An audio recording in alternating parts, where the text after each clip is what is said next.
Olá, queridos irmãos e irmãs. Hoje, dia 8 de março, celebramos o terceiro domingo da Quaresma.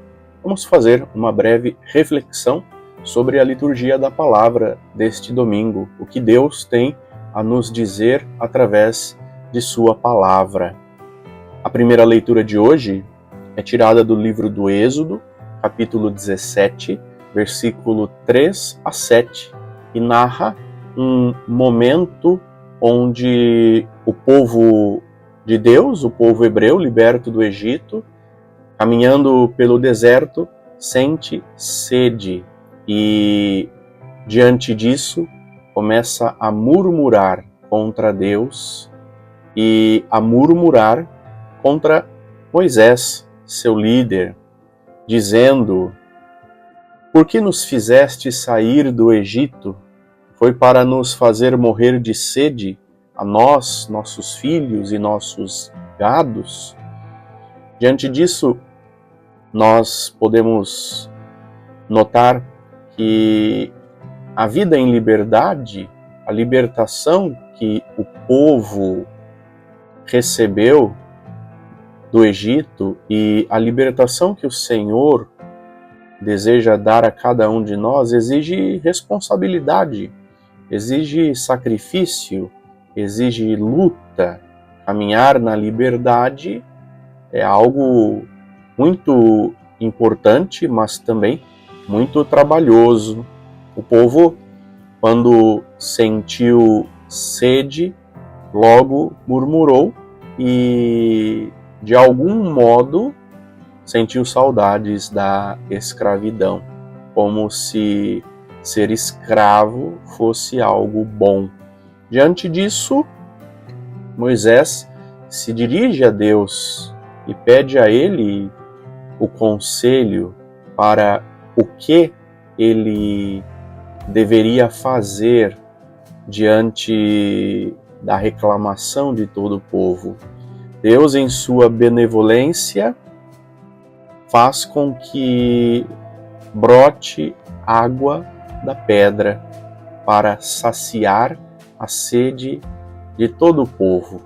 E assim, aquele lugar fica conhecido como o lugar onde o povo tentou a Deus dizendo: "O Senhor está no meio de nós ou não?"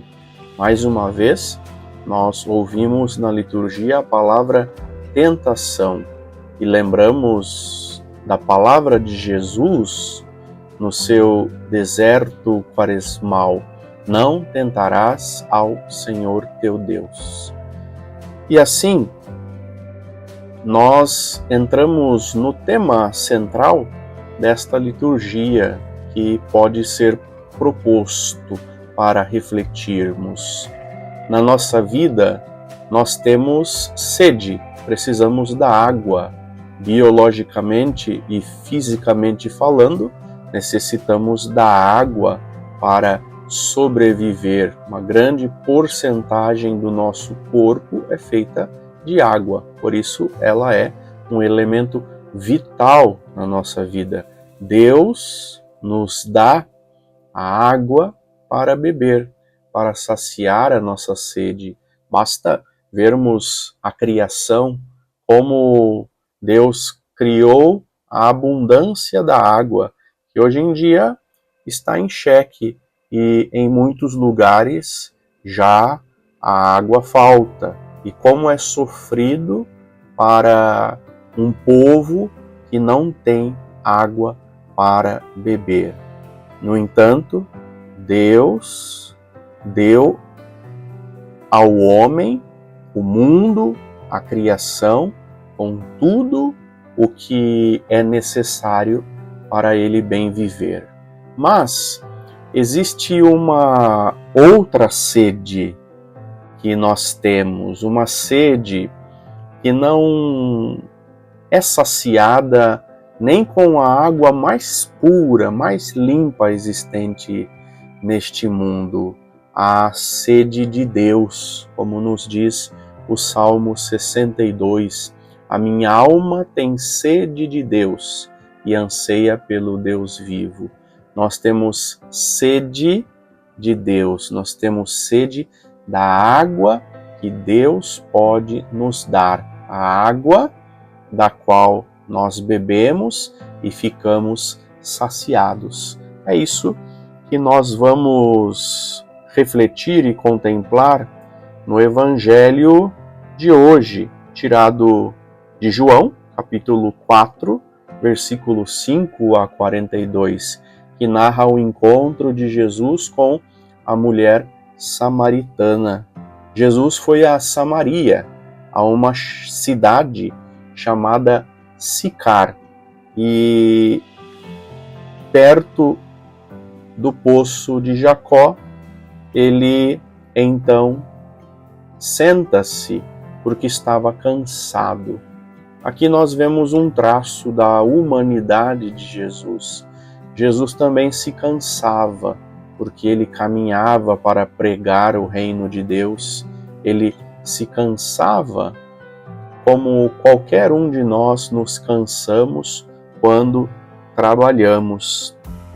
No entanto, todo este cenário, todo este encontro com a mulher samaritana, como nos diz um dos padres da igreja, foi pensado e desejado desde a eternidade, diz São Beda, o venerável doutor da igreja.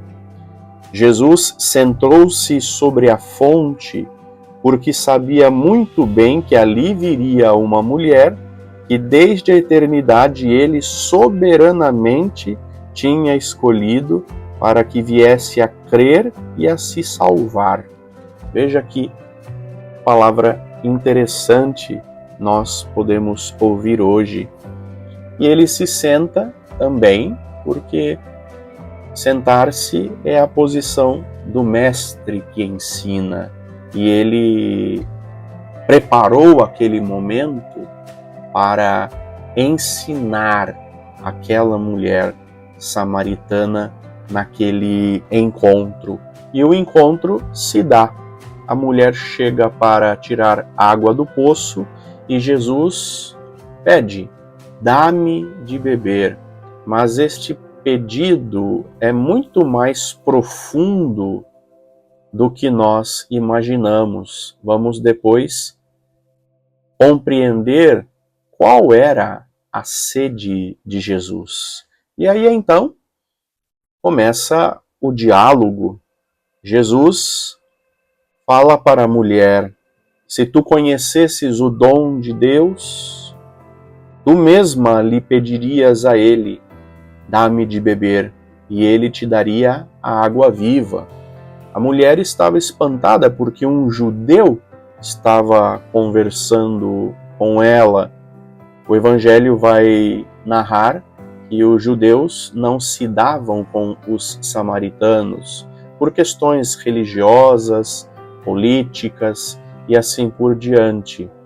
A mulher conhece Jesus em primeiro lugar como judeu, e depois esse conhecimento, esse aprofundamento vai aumentando ao longo do diálogo, da conversa.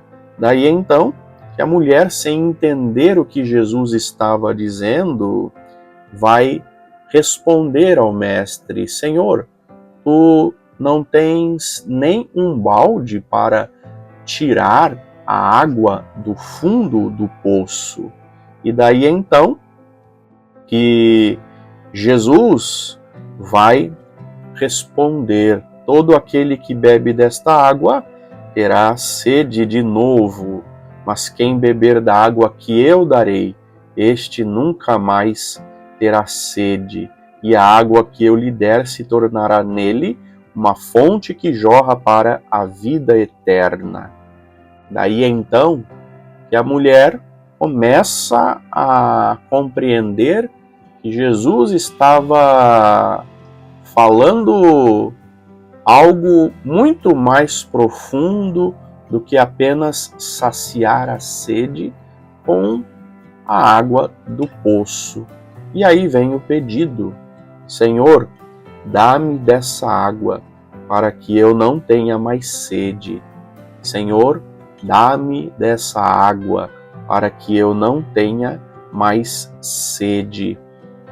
A mulher, então, pede a Jesus essa água, assim como nós também pedimos ao Senhor que nos dê a água viva, de onde nós nunca mais teremos sede. E esta água é a água que Jesus nos oferece. Nos lembramos que na cruz, quando Jesus é transpassado pela lança, do seu peito jorram sangue e água para saciar a sede de toda a humanidade.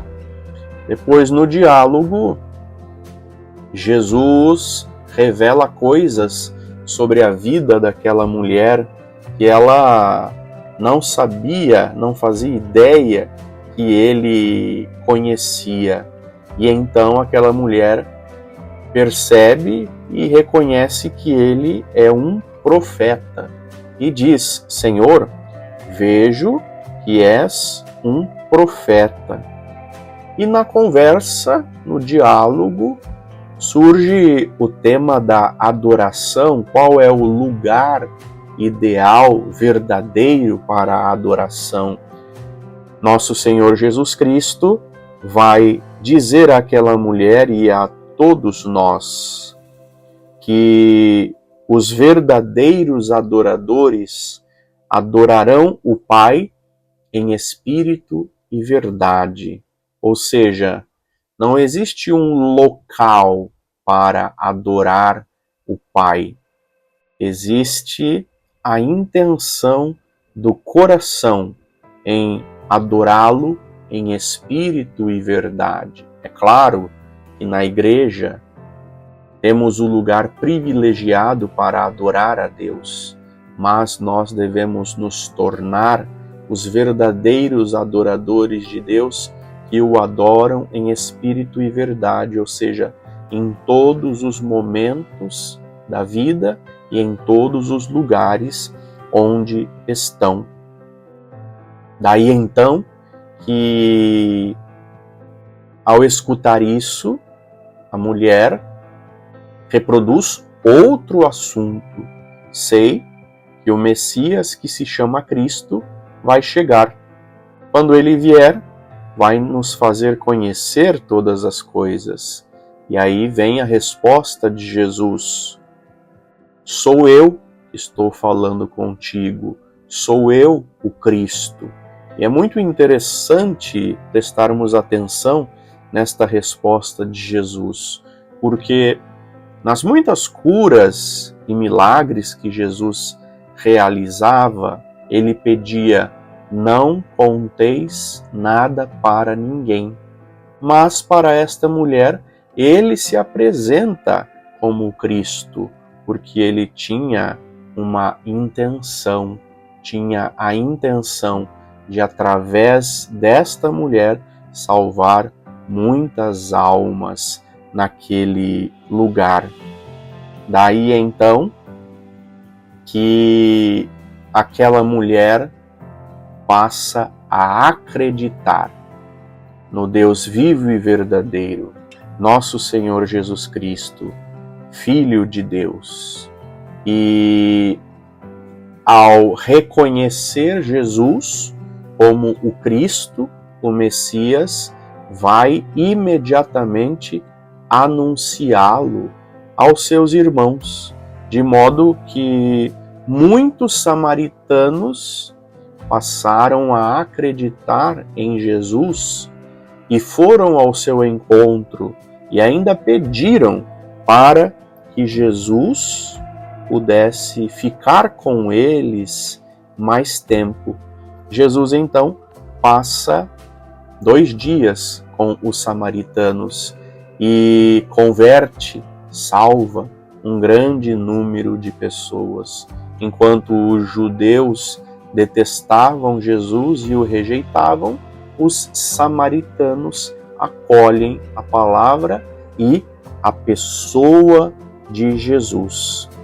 Diante disso, nós podemos contemplar, queridos irmãos e irmãs, que a sede de Jesus era, na verdade, curar aquela mulher que estava doente espiritualmente. A sede de Jesus na cruz, quando ele diz: tenho sede, era a sede de salvar toda a humanidade. E a fome de Jesus, como diz o Evangelho, é fazer a vontade do Pai.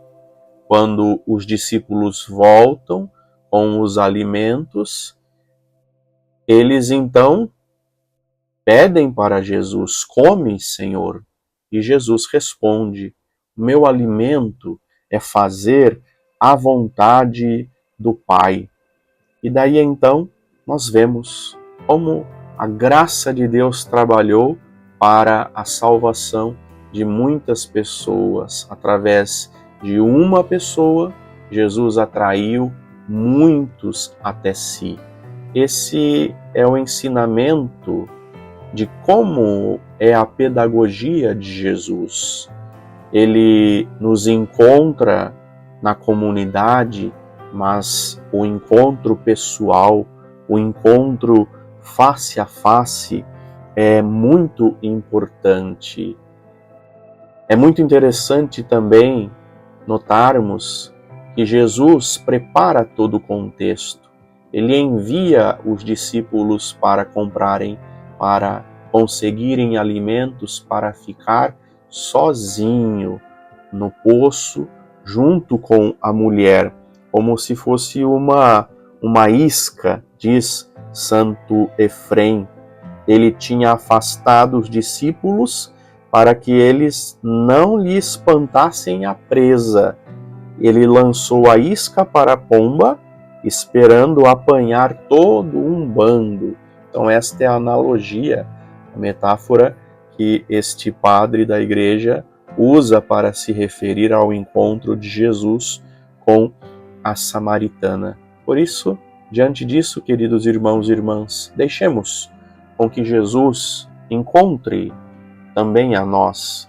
Deixemos que Ele nos sacie, mas nos sacie aquela sede de Deus que só Ele pode saciar. Como aprendemos na primeira leitura, não murmuremos e também nos recordemos que Deus derramou sobre nós o Espírito Santo nos nossos corações, para que assim nós nos tornemos fortes. E, concluindo este momento de reflexão, rezamos o Salmo 94, que diz: hoje não fecheis o vosso coração, mas ouvi a voz do Senhor. Não fecheis o vosso coração, mas ouvi a voz do Senhor. Ao Senhor nós escutamos com o coração, por isso estejamos com os nossos corações abertos para escutar a palavra de Deus que nos é dirigida neste tempo quaresmal, como nos adverte o próprio Deus Pai. Este é o meu Filho muito amado, em quem ponho todo o meu bem-querer. Escutai-o. Escutemos o que Jesus tem a nos dizer no dia de hoje e que esta palavra possa ecoar no nosso coração e na nossa vida. Assim seja. Peçamos a bênção de Deus. O Senhor esteja convosco.